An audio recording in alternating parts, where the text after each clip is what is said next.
ಎಲ್ಲರಿಗೂ ನಮಸ್ಕಾರ. ನಾನು ಮಾಧವ ರೆಡ್ಡಿ ಪಾವಗಡ. ಈ ಸಂಚಿಕೆಯಲ್ಲಿ ಪಳವಳ್ಳಿ ಊರಿನ ಸಂಕ್ಷಿಪ್ತ ಪರಿಚಯ ನಿಮಗಾಗಿ.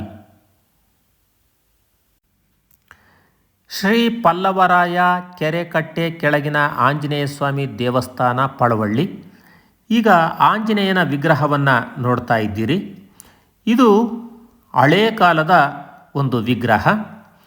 ಪಳವಳ್ಳಿ ದೊಡ್ಡ ಕೆರೆಯ ಏರಿಯ ಕೆಳಭಾಗದಲ್ಲಿ ಆಂಜನೇಯ ಸ್ವಾಮಿಯ ವಿಗ್ರಹವನ್ನು ಪ್ರತಿಷ್ಠಾಪಿಸಲಾಗಿದೆ. ಈಗ ನೋಡ್ತಾ ಇದ್ದೀರಲ್ಲ, ಇದು ಎರಡನೆಯ ಆಂಜನೇಯ ಸ್ವಾಮಿಯ ವಿಗ್ರಹ. ಇದು ಪಾವಗಡದಿಂದ ಕಲ್ಯಾಣದುರ್ಗಕ್ಕೆ ಹೋಗುವ ರಾಜ್ಯ ಹೆದ್ದಾರಿ 3ರ SH3 ಸಮೀಪವಿರುವ ಪಳವಳ್ಳಿ ಗ್ರಾಮದ ದೊಡ್ಡ ಕೆರೆ ಏರಿಯ ಪಕ್ಕದಲ್ಲಿದೆ.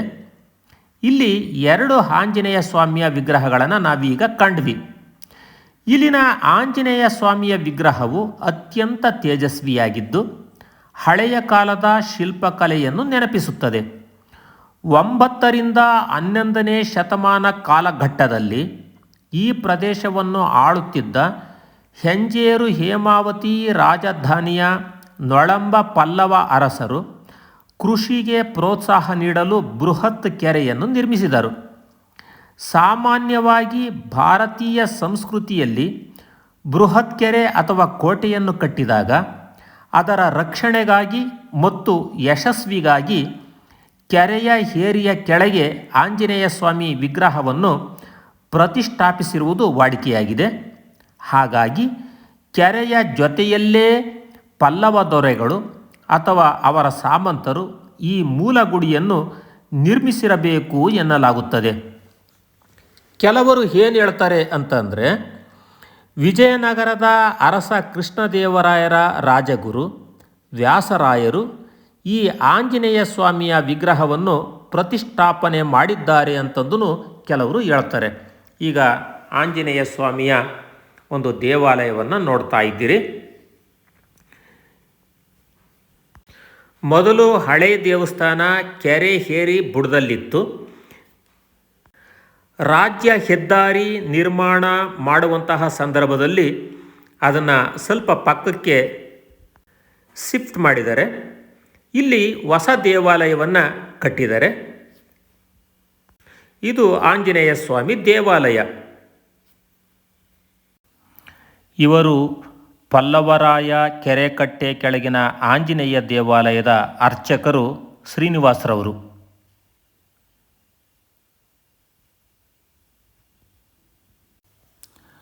ಸ್ಥಳೀಯ ಇತಿಹಾಸ ಮತ್ತು ಹಿರಿಯರ ಮಾತಿನ ಪ್ರಕಾರ ಮೂಲ ಪಳವಳ್ಳಿ ಗ್ರಾಮವು ಮೊದಲು ಈಗೇನು ನಾವು ನೋಡ್ತಾ ಇದ್ದೀವಿ ಈ ಜಾಗದಲ್ಲಿ ಇತ್ತು. ಇದೆಲ್ಲಿದೆ ಅಂದರೆ, ಪೂರ್ವಕ್ಕೆ ರೈಲ್ವೆ ಟ್ರ್ಯಾಕ್, ಪಶ್ಚಿಮಕ್ಕೆ ರಾಜ್ಯ ಹೆದ್ದಾರಿಯ ಕೆರೆಯ ಏರಿ, ಉತ್ತರಕ್ಕೆ ಆಂಜನೇಯ ಸ್ವಾಮಿಯ ದೇವಾಲಯ. ಕೆರೆಯ ಹತ್ತಿರ ಮತ್ತು ದೇವರ ಸನ್ನಿಧಿಯಲ್ಲಿ ಊರು ಇರುವುದು ಆ ಕಾಲದ ಒಂದು ಸಾಮಾನ್ಯ ಹಾಗೂ ಸುಂದರವಾದ ಪದ್ಧತಿಯಾಗಿತ್ತು. ಕಾಲಕ್ರಮೇಣ ಅದು ಬೇರೆ ಕಡೆ, ಅಂದರೆ ಈಗ ಇರುವ ಜಾಗಕ್ಕೆ ಹಲವು ಕಾರಣಗಳಿಂದ ಅಲ್ಲಿನ ಜನ ಸ್ಥಳ ಬದಲಾವಣೆ ಮಾಡಿರಬಹುದು. ಇದನ್ನು ಏನಂತ ಕರೀತಾರೆ ಜನ ಅಂದರೆ, ಹಾಳೂರು ಗಡ್ಡೆ ಅಂತ ಕರೀತಾರೆ. ಹಾಳೂರು ಗಡ್ಡೆ ಈ ಜಾಗವನ್ನು. ಮೊದಲು ಪಳವಳ್ಳಿ ಇದ್ದಿದ್ದು ಈ ಜಾಗದಲ್ಲಿ. ಇದು ಪಳವಳ್ಳಿಯ ದೊಡ್ಡ ಕೆರೆ.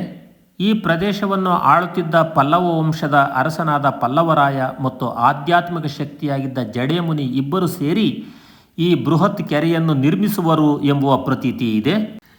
ಈ ಕೆರೆ ಕಟ್ಟಿಸುವ ಸಂಪೂರ್ಣ ಜವಾಬ್ದಾರಿಯನ್ನು ಪಲ್ಲವರಾಯ ಜಡೆಮುನಿಯವರಿಗೆ ವಹಿಸಿದ್ದು ಅವರು ಈ ಕೆರೆಯನ್ನು ನಿರ್ಮಿಸಿದರು ಎಂದು ಇತಿಹಾಸ ತಿಳಿಸುತ್ತೆ. ಜಡೆಮುನಿಗಳು ಕೆರೆ ಕಟ್ಟುವ ಕೂಲಿಗಾಯಕರಿಗೆ ಪ್ರತಿನಿತ್ಯ ಕೂಲಿ ನೀಡುವ ಸಂಬಂಧ ಆಳುಗಳನ್ನು ಹಳ್ಳದಲ್ಲಿ ಕೂರಿಸಿ ಅವರ ಮುಂದೆ ಮರಳು ಗುಡ್ಡೆ ಹಾಕಿಕೊಂಡು ಕೂರುವಂತೆ ತಿಳಿಸ್ತಿದ್ರು. ಬಳಿಕ ತಾವು ಹಿಡಿದ ಬೆತ್ತದಿಂದ ಆ ಗುಡ್ಡೆಗಳನ್ನು ಮುಡ್ತಿದ್ರು. ಕೆಲಸಗಾರರು ಪಟ್ಟ ಶ್ರಮಕ್ಕೆ ಅನುಗುಣವಾಗಿ ಕೂಲಿ ಸಿಕ್ತಿತ್ತು. ಮಾಡಿದವರಿಗೆ ನೀಡು ಭಿಕ್ಷೆ ಸೂತ್ರದಡಿ ಕೆಲಸ ಸಾಗ್ತಿತ್ತು. ಬಳಿಕ ಈ ಕೆರೆ ಪದೇ ಪದೇ ತುಂಬಿ ಒಡೆದೋಗ್ತಿತ್ತು. ಅದರ ನಿಲುವಿಗೆ ಯಾರನ್ನಾದರೂ ಆಹಾರ ಕೊಡಬೇಕಾಗಿತ್ತು. ಅಂಥ ಸಂದರ್ಭದಲ್ಲಿ ತುಂಬಿದ ಕೆರೆಗೆ ಸತಿ ವೀರನಾಗಮ್ಮ ಹಾರಿ ಆರವಾದದ್ದು ಇತಿಹಾಸ. ಈಗ ವೀರನಾಗಮ್ಮನ ಗುಡಿಯನ್ನು ತಾವು ವೀಕ್ಷಣೆ ಮಾಡ್ತಾ ಇದ್ದೀರಿ.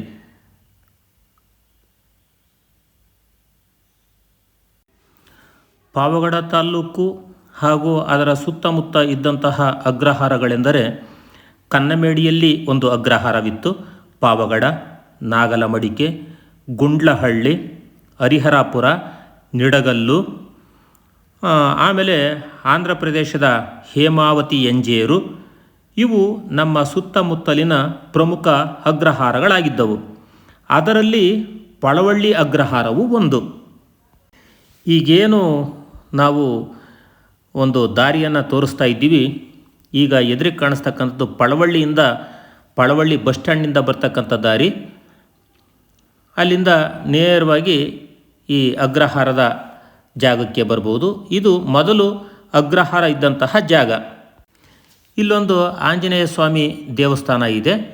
ಆಮೇಲೆ ಈ ಅಗ್ರಹಾರ ಇದ್ದಂತಹ ಜಾಗ, ಇಲ್ಲೊಂದು ಕೆರೆ ಕೂಡ ಇದೆ. ಅದನ್ನು ಮುಂದಿನ ಒಂದು ಭಾಗದಲ್ಲಿ ತೋರಿಸ್ತಾ ಹೋಗ್ತೀವಿ. ಪಾವಗಡ ತಾಲ್ಲೂಕಿನ ಪಳವಳ್ಳಿ ಗ್ರಾಮದಲ್ಲಿರುವ ಅಗ್ರಹಾರದ ಹಿನ್ನೆಲೆಯು ಅತ್ಯಂತ ಶ್ರೀಮಂತ ಸಾಂಸ್ಕೃತಿಕ ಮತ್ತು ಶೈಕ್ಷಣಿಕ ಇತಿಹಾಸವನ್ನು ಹೊಂದಿತ್ತು.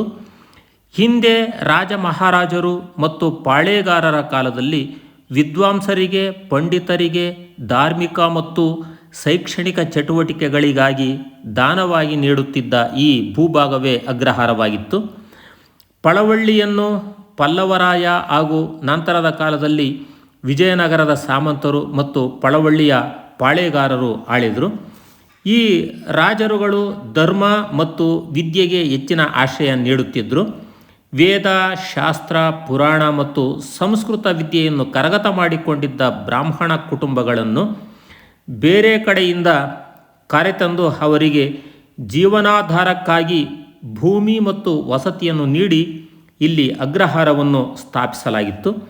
ಈ ಅಗ್ರಹಾರದ ಪಂಡಿತರು ರಾಜನ ಆಸ್ಥಾನಕ್ಕೆ ಸಲಹೆಗಾರರಾಗಿ, ಇಲ್ಲಿನ ದೇವಸ್ಥಾನಗಳ ಅರ್ಚಕರಾಗಿ ಮತ್ತು ಸ್ಥಳೀಯ ಮಕ್ಕಳಿಗೆ ಗುರುಕುಲ ಪದ್ಧತಿಯಲ್ಲಿ ವಿದ್ಯಾಭ್ಯಾಸ ನೀಡುವ ಶಿಕ್ಷಕರಾಗಿ ಕಾರ್ಯನಿರ್ವಹಿಸುತ್ತಿದ್ದರು. ಅಗ್ರಹಾರಗಳು ಯಾವಾಗಲೂ ನೀರಾವರಿ ಸೌಲಭ್ಯವಿರುವ ಸಮೃದ್ಧ ಜಾಗದಲ್ಲೇ ನಿರ್ಮಾಣವಾಗುತ್ತಿದ್ದವು. ಅಗ್ರಹಾರದ ಪ್ರವೇಶ ದ್ವಾರದಲ್ಲಿ ವಿಘ್ನಗಳು ಬಾರದಿರಲಿ ಮತ್ತು ಊರಿಗೆ ರಕ್ಷಣೆ ಸಿಗಲಿ ಎಂಬ ಕಾರಣಕ್ಕಾಗಿ ಅಗ್ರಹಾರ ಆಂಜನೇಯ ಸ್ವಾಮಿಯನ್ನು ಪಳವಳ್ಳಿ ಅಗ್ರಹಾರದಲ್ಲಿ ಪ್ರತಿಷ್ಠಾಪಿಸಲಾಗಿತ್ತು. ಅಲ್ಲಿ ಅಗ್ರಹಾರಕ್ಕಾಗಿ ಅನುಕೂಲಕರವಾಗಲಿ ಎಂದು ಒಂದು ಚಿಕ್ಕ ಕೆರೆಯನ್ನು ನಿರ್ಮಾಣ ಮಾಡಲಾಗಿತ್ತು. ಆ ಕೆರೆಯನ್ನು ಇಂದಿಗೂ ಕಾಣಬಹುದು. ತಾವೀಗಾಗಲೇ ವೀಕ್ಷಣೆ ಮಾಡಿದಿರಿ. ಇದು ಆಂಜನೇಯನ ವಿಗ್ರಹ. ಹಳೆಯ ಕಾಲದಲ್ಲಿ ಪಳವಳ್ಳಿ ಅಗ್ರಹಾರವು ಕೇವಲ ಪೂಜೆ ಪುನಸ್ಕಾರಗಳಿಗೆ ಸೀಮಿತವಾಗಿರದೆ ಸುತ್ತಮುತ್ತಲಿನ ಹಳ್ಳಿಗಳಿಗೆ ಒಂದು ಪ್ರಮುಖ ವಿದ್ಯಾಕೇಂದ್ರವಾಗಿ ಕೆಲಸ ಮಾಡುತ್ತಿತ್ತು. ಆಗಿನ ಅಗ್ರಹಾರದ ಕಾಲಘಟ್ಟದಲ್ಲಿ ಕೆರೆಗಳು ತುಂಬಿದಾಗ ಬಾಗಿನ ಅರ್ಪಿಸುವುದು, ಹನುಮ ಜಯಂತಿ ಮತ್ತು ಕಾರ್ತೀಕ ಮಾಸದ ಪೂಜೆಗಳ ಸಂದರ್ಭದಲ್ಲಿ ಇಡೀ ಅಗ್ರಹಾರವೇ ಒಟ್ಟಾಗಿ ಹಬ್ಬವನ್ನು ಆಚರಿಸುವ ಸಂಪ್ರದಾಯವಿತ್ತು. ಆದರೆ ಇಂದು ಆ ಜಾಗದಲ್ಲಿ ಅಗ್ರಹಾರ ಇರುವುದಿಲ್ಲ. ಕೇವಲ ಆಂಜನೇಯನ ದೇವಾಲಯ ಮತ್ತು ಚಿಕ್ಕ ಕೆರೆ ಮಾತ್ರ ಉಳಿದಿವೆ. ಈಗ ನೋಡ್ತಾ ಇದ್ದೀರಿ ಆಂಜನೇಯ ಸ್ವಾಮಿಯ ದೇವಸ್ಥಾನವನ್ನು, ಅದರ ಸುತ್ತೂರ ಇರ್ತಕ್ಕಂತಹ ಜಾಗವನ್ನು. ಈ ಪ್ರಾಂತ್ಯದಲ್ಲಿ ಅಥವಾ ಈ ಪ್ರದೇಶದಲ್ಲಿ ಮೊದಲು ಅಗ್ರಹಾರ ಇತ್ತು ಅಂತಂದು ನಮಗೆ ಇತಿಹಾಸದಿಂದ ತಿಳಿದು ಬಂದಿದೆ. ಪಳವಳ್ಳಿ ಹಳ್ಳಿಯಲ್ಲೂ ಸಮೇತ ಅಗ್ರಹಾರ ಇದ್ದುದಕ್ಕೆ ಈ ಅಗ್ರಹಾರದ ಆಂಜನೇಯ ಸ್ವಾಮಿ ದೇವಾಲಯ ಒಂದು ಸಾಕ್ಷಿಯಾಗಿ ನಿಂತಿದೆ.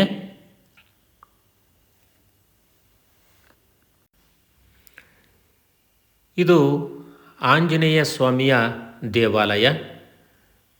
ಈಗಿನ ಪಳವಳ್ಳಿ ಊರ ಮಧ್ಯಭಾಗದಲ್ಲಿ ಈ ದೇವಸ್ಥಾನ ಇದೆ.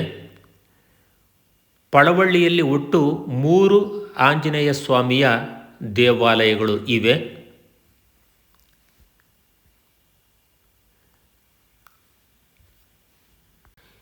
ಈ ಊರಿಗೆ ಒಟ್ಟು 2 ಕೆರೆಗಳು ಇವೆ. ಒಂದು ಅಗ್ರಹಾರ ಇತ್ತು. ಈ ಊರಿನ ವಿಶೇಷ ಇದು. ಆ ಆಂಜನೇಯ ಸ್ವಾಮಿಯ ದೇವಾಲಯದ ಮುಂಭಾಗದಲ್ಲಿ ಇರ್ತಕ್ಕಂತಹ ದೀಪಸ್ತಂಭ,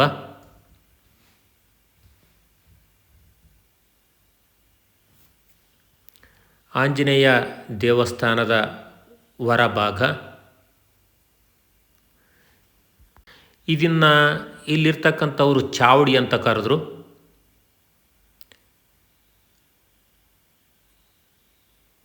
ನೋಡ್ತಾ ಇದ್ದೀರಿ ತಾವು. ಚಾವಡಿನೋ ಊರು ಬಾಗಿಲೋ ನನಗದು ಸರಿಯಾಗಿ ಗೊತ್ತಾಗಲಿಲ್ಲ. ಇಲ್ಲಿ ಗುಜ್ಜಾರಿ ಹನುಮನ ವಿಗ್ರಹ ಇದೆ, ಆ ಹಿಂದುಗಡೆ ಕಾಣಿಸ್ತಕ್ಕಂಥದ್ದು. ಇದು ಅಲ್ಲೇ ಪಕ್ಕದಲ್ಲಿ ಇರ್ತಕ್ಕಂತಹ ಈಶ್ವರನ ಗುಡಿ.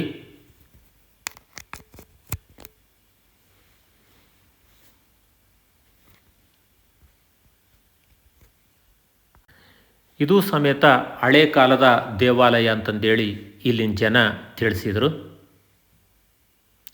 ಇಲ್ಲೂ ದೀಪದ ಸ್ತಂಭ, ಪಕ್ಕದಲ್ಲಿ ನಾಗದೇವತೆಗಳ ವಿಗ್ರಹಗಳು, ಹಳೆ ಕಟ್ಟಡ ಎಲ್ಲವನ್ನು ವೀಕ್ಷಣೆ ಮಾಡ್ತಾ ಇದ್ದೀರಿ. ಈಶ್ವರನ ದೇವಾಲಯ.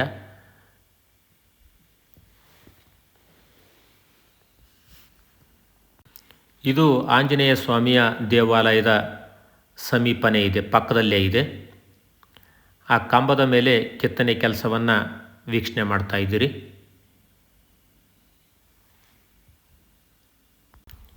ಇದು ಕೂಡ ಈಗಿನ ಪಳ್ಳವಳ್ಳಿಯ ಊರ ಮಧ್ಯಭಾಗದಲ್ಲಿ ಇದೆ ಈ ದೇವಾಲಯ.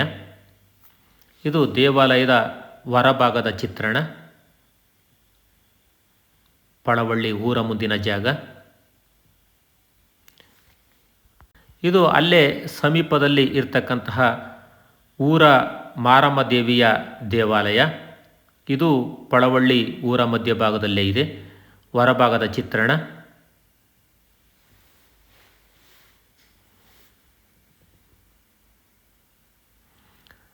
ಈಗ ಗೋಚರಿಸ್ತಕ್ಕಂಥವು ಸಣ್ಣ ಪುಟ್ಟ ದೇವಾಲಯಗಳು. ಇದು ಓಬಳ ನರಸಿಂಹಸ್ವಾಮಿಯ ದೇವಾಲಯ. ಈ ದೇವಾಲಯ ರೈಲ್ವೆ ಟ್ರ್ಯಾಕ್ನ ಹತ್ತಿರದಲ್ಲಿದೆ, ಊರ ಹೊರಭಾಗದಲ್ಲಿದೆ. ಪ್ರಶಾಂತವಾದ ವಾತಾವರಣದಲ್ಲಿ ಈ ದೇವಾಲಯವನ್ನು ನಿರ್ಮಾಣ ಮಾಡಿದ್ದಾರೆ.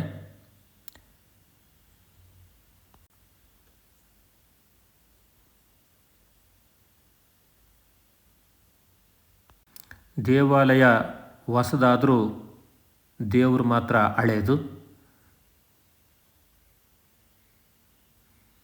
ಭಾಳ ಸುಂದರವಾಗಿ ದೇವಸ್ಥಾನವನ್ನು ಕಟ್ಟಿದ್ದಾರೆ. ಪ್ರಶಾಂತವಾದ ವಾತಾವರಣ. ಮದುವೆ ಶುಭ ಸಮಾರಂಭಗಳನ್ನ ಈ ಒಂದು ಜಾಗದಲ್ಲಿ ಮಾಡ್ಬೋದು. ಸಾಕಷ್ಟು ಜಾಗ ಇಲ್ಲಿದೆ. ಶುಭ ಕಾರ್ಯ ಮಾಡೋದಕ್ಕೆ ಹೇಳಿ ಮಾಡಿಸಿದಂತಹ ಒಂದು ಜಾಗ ಇದಾಗಿದೆ. ಇದು ಈಗಿನ ಪಳವಳ್ಳಿ ಗ್ರಾಮದಲ್ಲಿರ್ತಕ್ಕಂತಹ ಇದೇ ದೇವಾಲಯ. ಇದು ಸಮೇತ ಓಬಳ ನರಸಿಂಹ ಸ್ವಾಮಿಯ ದೇವಾಲಯ. ದೇವಾಲಯದ ಹೊರಭಾಗ. ಇಲ್ಲಿ ಕತ್ತಿ ಮಲ್ಲಯ್ಯನ ಗುಡಿ ಇತ್ತು ಅಂತಂದೇಳಿ ಊರಿನ ಪ್ರಮುಖರು ತಿಳಿಸ್ತಾರೆ. ಈ ರೈಲ್ವೆ ಟ್ರ್ಯಾಕ್ ಪಕ್ಕನೇ ಇದು ಇದೆ. ಆ ರೈಲ್ವೆ ಟ್ರ್ಯಾಕ್ ಬಂದಿದ್ದಕ್ಕೆ ಬಹುಶಃ ಇದು ಆ ರೈಲ್ವೆ ಟ್ರ್ಯಾಕ್ ಜಾಗದಲ್ಲಿತ್ತು ಅಂತ ಅನಿಸುತ್ತೆ. ಅದನ್ನು ತೆರವುಗೊಳಿಸಿದ್ದಾರೆ. ಈಗ ಅಲ್ಲಿ ದೇವಾಲಯ ಇಲ್ಲ. ಅಲ್ಲಿ ಕಲ್ಲಿನ ಕಂಬಗಳನ್ನ ವೀಕ್ಷಣೆ ಮಾಡ್ತಾ ಇದ್ರಿ. ಇಲ್ಲಿ ವೀರಗಲ್ಲು, ಮಾಸ್ತಿ ಕಲ್ಲುಗಳು ಇದ್ದದ್ದನ್ನು ಈ ಒಂದು ಜಾಗ ನೆನಪು ಮಾಡುತ್ತೆ. ಊರಿನ ಹಿರಿಯರು ಸಮೇತ ಅದನ್ನೇ ನಮಗೆ ತಿಳಿಸಿದ್ದಾರೆ. ಈ ಒಂದು ಚಿತ್ರಣವನ್ನು ತಾವು ವೀಕ್ಷಣೆ ಮಾಡ್ತಾ ಇದ್ದೀರಿ. ಈಗ ಇಲ್ಲಿ ಯಾವುದೇ ರೀತಿಯ ದೇವಾಲಯ ಇಲ್ಲ. ರೈಲ್ವೆ ಟ್ರ್ಯಾಕ್ ಮಾಡಬೇಕಾದ್ರೆ ಇದನ್ನು ತೆರವುಗೊಳಿಸಿದ್ದಾರೆ. ಇಲ್ಲಿ ಆಳಿ ಬಾಳಿರೋದಕ್ಕೆ ಆಳಿ ಬಾಳಿರುವ ಒಂದು ಹಿನ್ನೆಲೆಯಲ್ಲಿ ಒಳಕಲ್ಲನ್ನು ಸಮೇತ ಕಾಣಬಹುದು. ಈ ಸಂಚಿಕೆ ಸಹಾಯಕ್ಕೆ ನಿಂತವರು ರಾಮಪ್ಪನವರು, ಪಳವಳ್ಳಿ.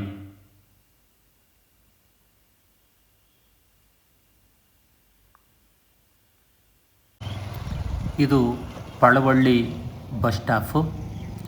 ಈ ವಿಡಿಯೋ ನಿಮಗೆ ಇಷ್ಟ ಆಗಿದ್ದರೆ ಲೈಕ್ ಮಾಡಿ, ಶೇರ್ ಮಾಡಿ, ಸಬ್ಸ್ಕ್ರೈಬ್ ಆಗಿ. ಈ ವಿಡಿಯೋವನ್ನು ವೀಕ್ಷಿಸಿದ್ದಕ್ಕಾಗಿ ತಮ್ಮೆಲ್ಲರಿಗೂ ಧನ್ಯವಾದಗಳು.